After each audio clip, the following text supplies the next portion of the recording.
get into the first match now between Canada and Poland. So Scott Norris versus Filip Idczak we can jump into. So let's just start off by having a look at the group stages between Canada and Poland, as well as China and Argentina. So it looks like both Poland and Canada did end up losing their first round here.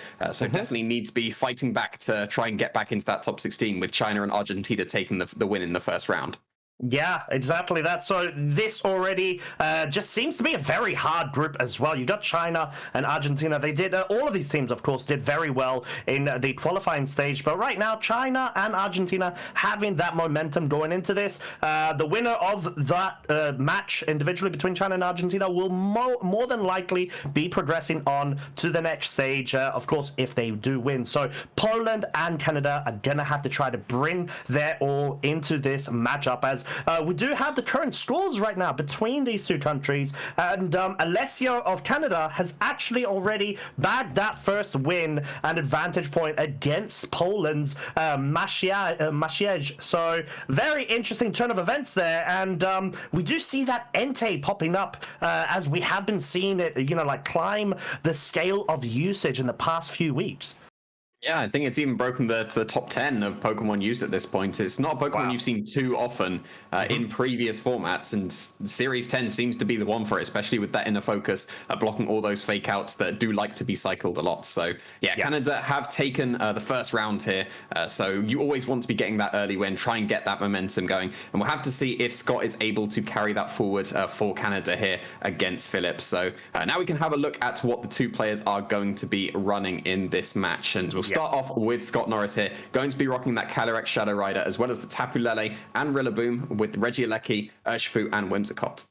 Very interesting team. Of course, you've got that restricted slot being the Calyrex Shadow Rider. We know how formidable it is in this format. It is such a threat if you allow it to go ahead and get those Grimnay boosts from, of course, picking up KOs. It's escorted with the Tapu Lele here, so it's able to provide that psychic terrain to essentially power up any sort of expanding force, or just in general psychic type moves that this Calyrex may know. But quite interesting, what I find, Jamie, is that there's a Rillaboom as well, so it may potentially ruin a bit of the synergy between these two terrain setters, as from its end it actually brings the grass terrain.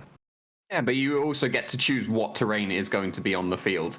So if you do want to just be counteracting opposing grassy terrains, you do have the Tapu Lele there for that, and stopping things like Sucker Punches, which do seem to be a lot of players' ways through the Calyrex Shadow Riders. And this team definitely looks like it just wants to go fast with that Regieleki and the Whimsicott, providing that speed control as well. So we'll have to see if Filip can match up against this team, and we can have a look at what they are running right now to be going up against this Calyrex Shadow Rider, and they're going to be matching it with a Calyrex Ice Rider, as well as that Incineroar, Zapdos, Tapu Fini, Amoonguss, and Mimikyu. So the Mimikyu, I feel, has a lot of ground in this matchup, as of course we've been seeing of the popularity of that side Shadow Sneak and weakness policy procking Calyrex Ice Rider, even back in Series 8, I believe, where of course Dynamax was allowed with the restricted slot essentially that each trainer could use. So having it come back, not even utilizing Dynamax anymore, just goes to show that it has a lot of ground in this meta, but it's a bit of a tough situation going up against its counterpart, that Shadow Rider, actually. Yeah, it's two teams, one that wants to go very fast and one that really does want to go slow. It's going to be up to the slow team to try and get into that position, try and get that Trick Room up with either the Mimikyu or the Calyrex Ice Rider there. And if they do get the Trick Room up, then they're going to be putting on a lot of pressure onto the Calyrex Shadow Rider team. So we'll have to see if Filip is able to be getting up that Trick Room with either of the Pokemon that can set it up. You've also got the terrain war between the Rillaboom and the Tapu Lele against the Tapu Fini as well. So this is definitely going to be an interesting one, and we can jump forward into the match now to see what these two players are going to be bringing to this match. Yeah, exactly, as we are going to be seeing it from Scott Norris's perspective, as we actually have a bit of an insight there, of course, of the item choice on their team too. So the Tapu Lele being choice stuff, I feel, can relatively make a lot of sense. What I do quite find interesting is the choice specs on Regieleki there. So you've already got two Pokemon that essentially have to be locked into whichever move they so choose to go for, which of course doesn't add as much flexibility, but it can be so detrimental if the opponent does not have essentially an answer to it when you do have this trick room coming out from Filip's side. Yeah, we've thrown around the term hyper offense before for teams that hit hard and go fast. This team goes very fast and hits very hard. So I think the hyper offense is absolutely deserved for this team. But Trick Room teams do tend to be very strong against what we would call hyper offense teams. As soon as you get that Trick Room up, the hyper offense team pretty much loses all momentum because they rely on knocking out Pokemon before they can even attack because they're so strong, because they're moving first. But if you take away that opportunity to move first, you're going to be very frail because you're hitting so hard, and you could just be steamrolled by the hard hitters in Trick Room. Calyrex Ice Rider is probably the hardest hitter we have in Trick Room at this point, with that spread Glacial Lance. Doesn't even need the Dynamax at this point in Series 10, because it does so much damage with the Glacial Lance, pretty much equivalent to the Astral Barrage that can come out from the Calyrex Shadow Rider as well. If you get that Trick Room up, you're going to be looking very good. So we're going to have to see if Scott has a way of preventing that. Yeah, that is the name of the game. Who will have the speed control in this matchup? As we are going to be getting the leads coming out from Filip's side, we see the Incineroar, Mimikyu, and over on Scott's side, we do see the Tapu Lele, which does bring that Psychic Terrain with it, accompanied by that Urshifu. Yeah, and it's a single strike Urshifu, which we don't see too often. A lot of players are opting for the rapid strike variety at this point, but the dark typing from the single strike definitely makes a lot of sense paired with a Calyrex Shadow Rider, since you want to be able to beat opposing Calyrex Shadow Riders. But yeah, the Psychic Terrain going up with the Tapu Lele means that Fake Out can't happen onto either the Tapu Lele or the Urshifu at this point. So really, we've already had a sneak peek of the item of the Tapu Lele. It is going to be holding that Choice Scarf, so it would be moving before the Urshifu and would be able to break the disguise of the Mimikyu. Tapu Lele itself probably wouldn't have been strong enough to KO the Mimikyu after the disguise has been busted. Urshifu might be, depending on how it's trained, and depending on how the Mimikyu is trained as well. On these kind of teams, Mimikyu do tend to be run pretty bulky to try and survive and get that proc of the weakness policy with the Shadow Sneak. As the Tapu Lele opts to go for that Dazzling Gleam, it will be dealing a bit of chip damage onto the Incineroar, but more importantly, it's able to break that disguise on the Mimikyu, which means it is now susceptible to damage as the Urshifu opts to go for that Wicked Blow, but it's not quite enough to pick up the KO there, which of course will mean that the Trick Room is going to be set up as the Incineroar goes for that U-turn, opts to target into that Urshifu, and potentially break that Focus Sash that it may be carrying in order to bring in the very fresh, the very fly Calyrex Ice Rider in what seems to be a Trick Room condition. Yeah, this is exactly the position you want to be going in. The Mimikyu does get that Trick Room set up, does survive that Wicked Blow. So you can see the training of the Mimikyu, running it quite defensively bulky, able to survive that Wicked Blow. Very crucial. And now it's really looking like this Calyrex could just sweep at this point. Even having U-turn on the Incineroar over Parting Shot meant that the Focus Sash was broken on the Urshifu. That allows you to just go for the Shadow Sneak if you do carry the weakness policy and you've got the Shadow Sneak ready to go on the Mimikyu as well. You don't need to worry about that Urshifu surviving the turn at that point because the Sash has been broken by that U-turn. So yeah, really, really strong turn for Filip coming out here, and maybe just expecting the Urshifu to be just strong enough to KO the Mimikyu. And if it was able to pick up that KO, it would have been a very strong position for Scott, as you've effectively stopped the Trick Room at that point. It would have to be the Calyrex that was set up, but you just get to Wicked Blow it again. But at this point, the Calyrex is probably just going to start spamming those Glacial Lances. Ooh, as we actually see the Mimikyu on Filip's side opt to switch out for the Incineroar right now. Incineroar will be bringing its Intimidate ability on the field. This Urshifu is now down to -2 of its attack if it wants to go for anything that is not a Wicked Blow, which guarantees that critical hit in order to bypass it, as it goes for the Protect actually there, and the Glacial Lance will be coming out right now from this Calyrex Ice Rider, bound to go for that damage, and just barely misses on that KO there onto the Tapu Lele, which of course allows it to go for that Dazzling Gleam, but it's locked in the Choice Staff there, and all it can do is just wait to get KO'd and deal a bit of damage whilst it can. Yeah, with that Mimikyu switching out, you've got to assume that that is not going to be a weakness policy, Calyrex Ice Rider. That was the prime opportunity. If you did carry the Shadow Sneak and had the weakness policy, that was the opportunity to go for it. Definitely going to be a different item on this Calyrex at this point. Not able to KO the Tapu Lele with the Glacial Lance without any kind of boost. We didn't see a Life Orb come out from the Calyrex either. With a Life Orb, that would have been strong enough to KO the Tapu Lele. But at this point, you still get to go for another Glacial Lance. The Urshifu has gone for the Protect at this point. The Glacial Lance is definitely picking up the Tapu Lele. The Glacial Lance should put the Urshifu in range of a Flare Blitz from the Incineroar, so you still have the opportunity to get a double knockout here, but it seems like U-turn, Filip is relying on being just enough to put it in range of that Glacial Lance.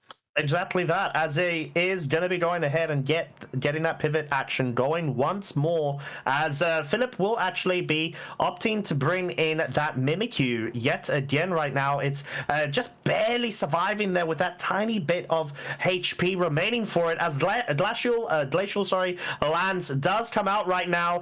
With that range is just not enough to pick up the KO on Urshifu, which may spell trouble right now for Filip's side, as we do see that Chilling Neigh getting the boost, being able to be brought up now to +1 of its attack. But is it with fail? But no, actually the Calyrex just survives as well. So talk about well-trained from both of these Pokemon on both sides, of course, of the trainers. But then again, I think it may just be just how the calculations have kind of dropped with those interactions. Yeah, and my words are very tasty right now as I am eating them completely. That is a weakness policy on the Calyrex, and it was activated by that Wicked Blow. And with the Rillaboom coming in now, that means that Sucker Punch is available on this Urshifu, but that also does mean that Shadow Sneak is available once again on the Mimikyu, and the Urshifu is really, really low at this point. So yeah, definitely going to be in range of a Shadow Sneak and should out-prioritize the Urshifu Sucker Punch. But the Rillaboom itself can come in and just go for a Fake Out onto the Calyrex to get that little bit of chip. Not even for the fake out flinch at this point. It should be in range of just the fake out. If you want to go for the Grassy Glide as well, that's also going to put the Calyrex in range. So very crucial survival on the Urshifu from that Glacial Lance. Probably did need to go for that Flare Blitz for the extra damage to get the KO. Yeah, as Calyrex is just going to be going for that Protect right now. It does not want to get KO'd, as Urshifu follows suit immediately after going for one of its own. Fake Out, trying to pick off that Calyrex, but failing to do so, just as the Mimikyu tries to do the exact same, but onto that Urshifu slot. So a bit of a stalemate turn right there, and a lot of pressure from this Rillaboom, Jamie, with that grass terrain priority.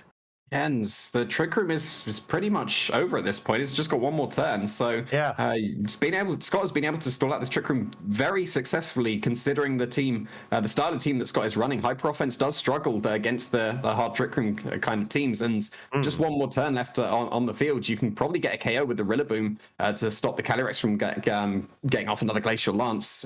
With the Urshifu getting a little bit of grassy terrain recovery as well. Mimikyu may not even be able to pick up the knockout with a Shadow Sneak. It might need to go for a play rough to get the knockout, but relying on the Shadow Sneak here to get that KO onto the Urshifu, and it is just not enough. Not enough, as Rillaboom's Grassy Glide is more than enough to be able to pick off this Calyrex Ice Rider on Filip's side, as the Urshifu tries to go for that Sucker Punch there, but due to the speed interactions and still being in Trick Room, it does fail, as that Mimikyu did move before it with that Shadow Sneak.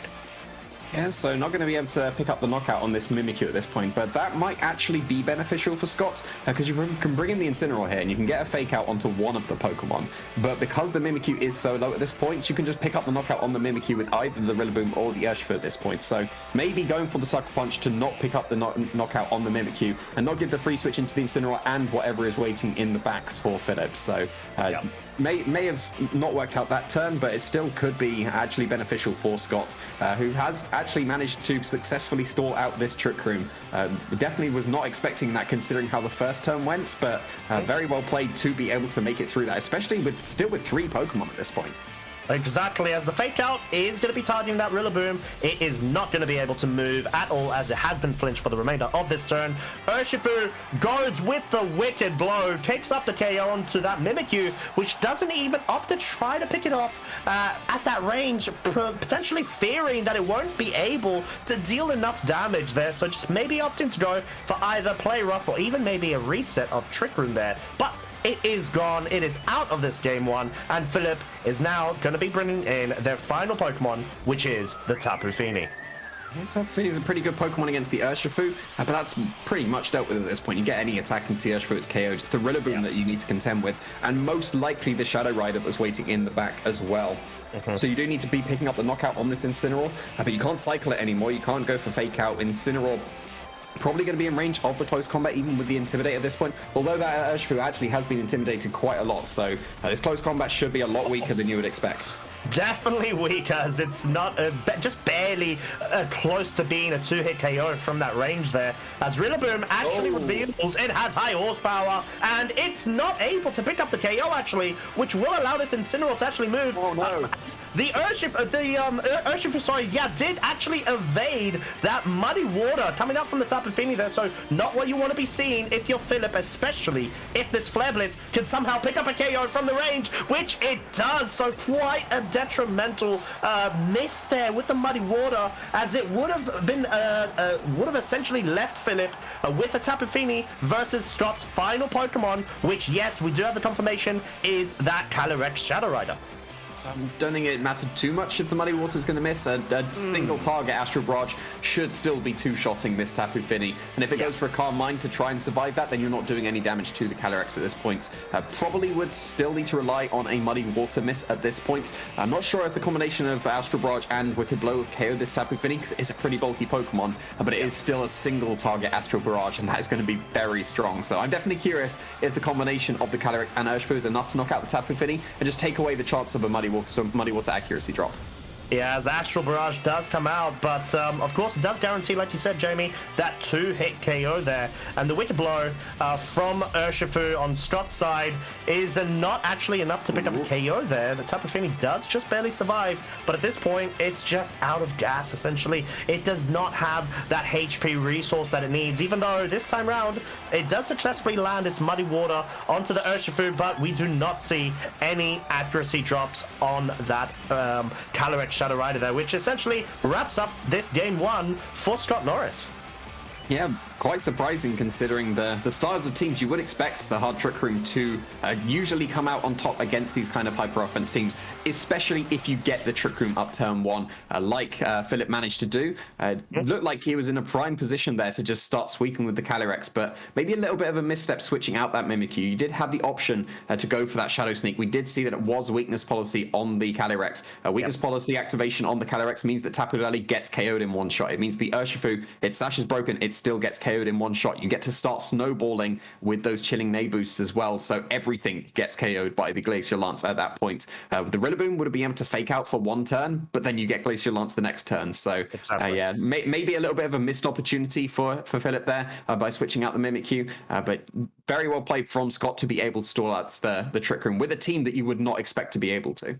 No, exactly that. And I think you also, on Filip's side, you do have that Tapu Fini in the back as well, right? So let's not forget that if, as long as you had that Calyrex and you allowed it to survive and just essentially plow through your opponent's team and change up the terrain so that Rillaboom can't have access to the priority, you should be okay. But very well played, like you said, from Scott, as we are going to be going into game two right now, so we can try and check out what essentially will envelop from this, how Filip can actually try to bring this one back. Because Scott, like you said, Jamie, very impressive stuff, was able to stall it out very well, the Trick Room there, and essentially had that very big MVP being that Rillaboom, as it essentially just cut off all options with that priority it had over on Filip's side.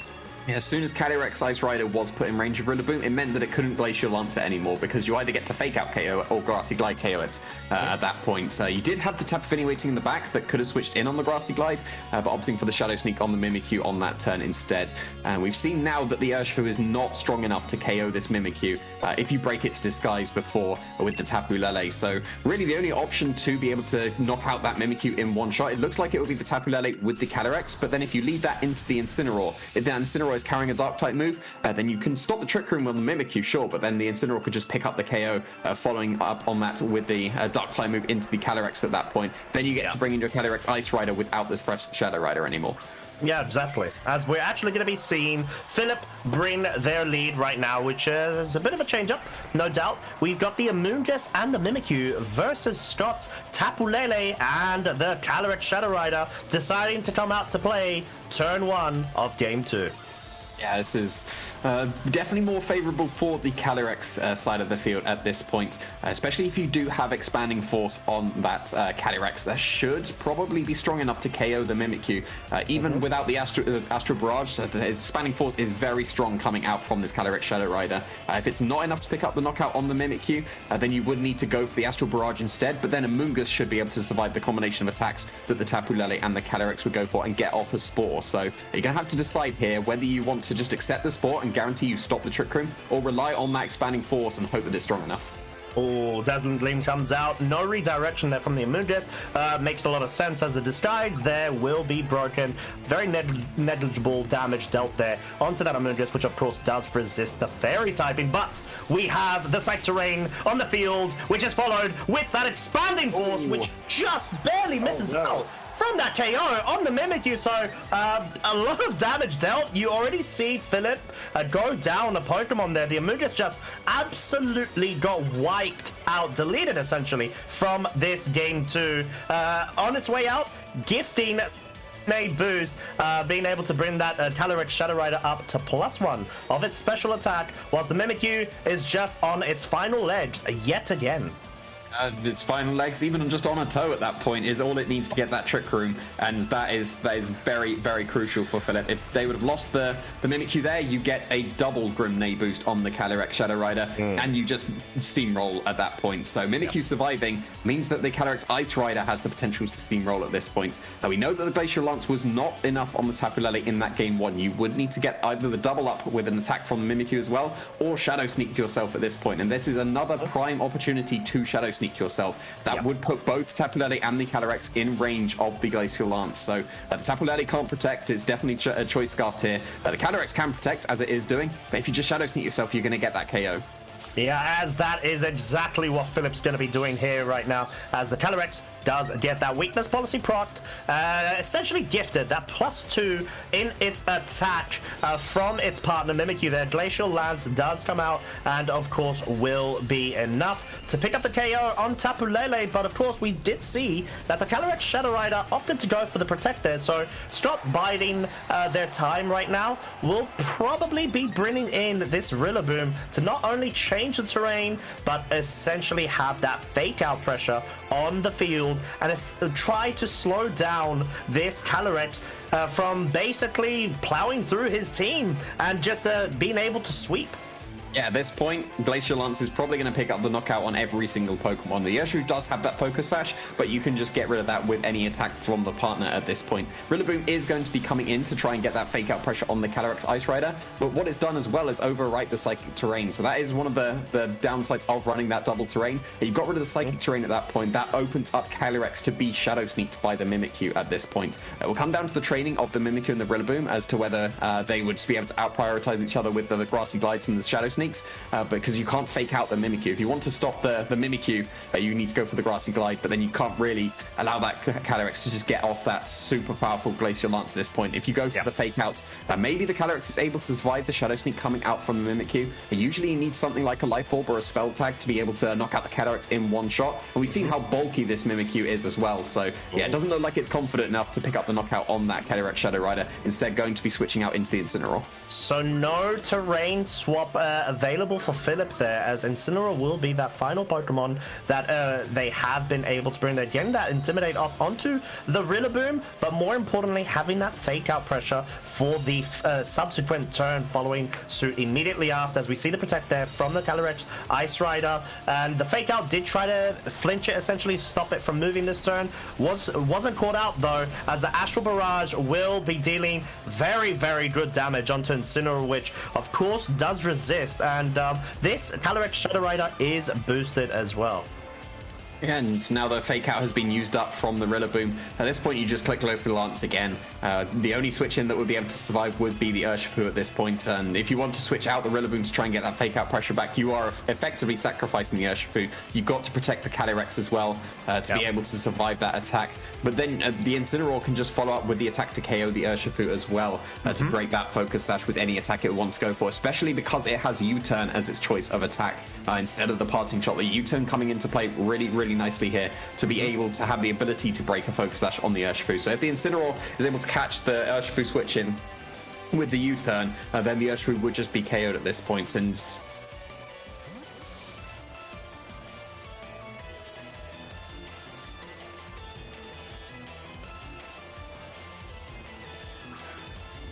it's frozen for me as well, unfortunately. So, but that does seem to be like a Mimikyu switch in, and there's the Glacial Lance with no Urshifu switch. There it is. Well said, Jamie. As we do see it coming out right now, we'll be picking up that KO onto the Rillaboom there. So no chance for that to survive, of course.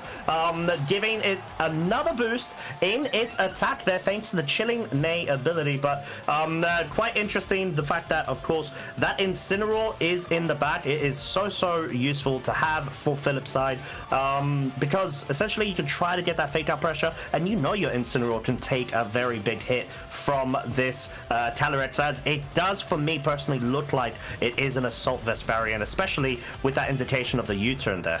Yeah, you almost certainly run U-turn on the Assault Vest Incineroars because you can't use that Parting Shot. That does usually indicate the Assault Vest, and it did take it pretty comfortably as well. But you've still got the last turn of Trick Room to contend with at this point. Calyrex has the Shadow Rider has used a Protect at this point. It needs to get a double Protect to be able to survive. The Glacial Lance is just going to KO it at this point. The Sucker Punch coming out from the Urshifu, even with a critical hit, may not even be enough to knock out this Ice Rider. Without a critical hit, it's really not doing too much damage because of this Intimidate from the Incineroar switching in. Yeah, so Scott has to go for the read right here and try to hope to go for the damage. No, opts instead to go for the Protect there. Sucker Punch, like you said, Jamie, does come out, but unfortunately gets caught out as the Glacial Lance from this Calyrex Ice Rider has no obstacle in its path, and it is going to give that Urshifu a very big slap in the face with amount of damage, bring it all the way down to its Focus Sash there, of course, the 1 HP, which will be able to get a bit of recovery there. But essentially, Filip has so much pressure, has that fake out as well that they could easily utilize right now. Yeah, you just need to be able to survive the Astral Barrage coming out from the Calyrex at this point. Should still be at neutral because it didn't get any of the KOs at all to get that Grim Neigh going. And usually you would EV your Calyrex Ice Rider to be able to survive an Astral Barrage coming out from the Calyrex. And thanks to the Grassy Terrain recovery, it's put it back at full HP. So that calculation would come into play if that is what the Calyrex Ice Rider has opted to survive here. Because you just get to fake out the Urshifu at this point. If it doesn't protect, it's going to even get KO'd to the fake out at this point. But if you go for the fake out onto the Urshifu, you guarantee you're only taking an Astral Barrage. I say only an Astral Barrage, one of the strongest attacks in the game, but Calyrex Ice Rider should be able to survive that. But instead, it's actually going to be protecting here. Very interesting play from Filip's side of the field there, as Calyrex does, of course, try to go for the Astral Barrage, will fail against its arch nemesis across the other side of the field there. Incineroar, just barely being able to be brought down there to half of its HP worth, which means it may be susceptible to a close combat, which it is, and it gets completely knocked out there. So I'm not sure why Filip wanted to slow the brakes down there, as of course they did lose that Incineroar, which is quite detrimental to their play right now. And the Mimikyu, even though it is in the back right there, we've seen from game one, it cannot pick up a KO onto this Urshifu with the Shadow Sneak, because it falls very close in range there. But maybe it can, of course, be threatening this Calyrex Shadow Rider. Also, it's just taking a close combat defense drop as well, so that's going to sway it slightly into the Mimikyu's favor, but it's on a bit more HP than it was in the previous game. Probably still out of range of that Shadow Sneak at this point. The Calyrex Shadow Rider should be out of range as well because this is a bulky Mimikyu, and you need a lot of attack investment to get that KO. So yeah, now the Sucker Punch can just pick up a knockout on this Mimikyu. No Shadow Sneak at all. Oh my lord, no Shadow Sneak needed. Of course, I say needed. It's not even allowed to go for it, as the Astral Barrage, untethered by any sort of obstacles, goes ahead, picks up that raw one-hit single target KO onto that Calyrex Ice Rider, and essentially allows Scott to run away with this game and push Canada forwards 2-0 versus Poland in what seemed to have been essentially Filip's game near the end game there. They had the momentum, but they just let it slip through their fingers, I feel. Yeah, and there was a few opportunities to get the KOs that they needed in that game. One, if you just Shadow Sneak yourself, you get rid of the Tapu Lele immediately, but allowing that to survive meant that there was enough turns to be able to stall out the Trick Room with the protection from the Urshifu. Yep. And in that second game as well, protecting the Calyrex, you've got to expect the UEV to survive that Astral Barrage to come out, and you just get to go for the fake out into the Urshifu and Glacial Lance or Trick Room at that point, and then you're going to be in a strong enough position to take the game. So maybe a couple of missteps here and there for Filip, but a very strong play from Scott as well, and a win for Canada coming out here, but also a win for the hyper offense players, a win for the players that keep getting told you just lose to hard Trick Room. We've just seen it there, that hyper offense can actually beat that hard Trick Room. Thank you, Scott, for giving me belief and hope in using hyper-offensive teams yet again. Much appreciated, but of course, like you said, a phenomenal show from both trainers, but especially for Scott, like you said, Jamie, being able to essentially just have... I'm not sure if you would call it a bad matchup. Like, when it came to the speed control modes, yes, but you do still have that Calyrex Shadow Rider that it is going to be threatening the very huge damage on essentially a lot of Filip's side of the field, especially they're restricted there. Yeah, we can't forget they did get a double protect at the end of that game too as well. So if they didn't get that double protect, it almost certainly would have been Filip's game at that point. But Scott recognizing the win condition they needed to go for, and it's not the greatest odds, but it's not unreasonable to go for a double protect, especially if that is your win condition. Managed to get it there just to secure the game for Canada here. So they're going to go up 2-0 against Poland here. So a very good start for Canada. We're going to have to see if they can carry on that momentum. But we're going to be cutting to a very short break, and we'll be right back for the next game between Chile and Bolivia.